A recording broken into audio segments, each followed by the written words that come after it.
आपण पाहत आहात सत्यदर्शन न्यूज। विश्वविजेत्या भारतीय क्रिकेट संघाची विजयी रॅली।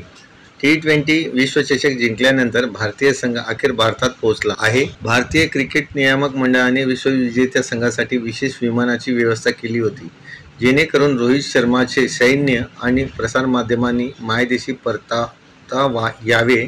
एअर इंडियाचे विमान AIC-24WC आज सकाळी भारतात पोहोचले।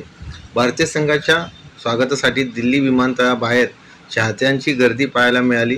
रोहित शर्माच्या सैन्याच्या स्वागतासाठी मोठ्या संख्येने लोक पोहोचले।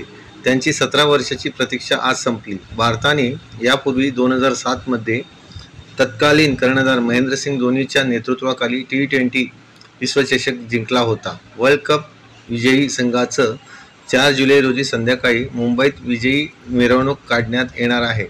टीम इंडियाची विजयी मिरवणूक ही नरिमन पॉइंट ते वानखेडे स्टेडियम दरम्यान काढण्यात येणार आहे। डबल डेकर ओपन डेक बसमधून मिरवणूक काढण्यात येणार आहे।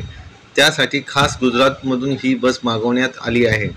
या बसवर वर्ल्ड कप विजयी संघाचे स्टिकर लावण्यात आले आहेत।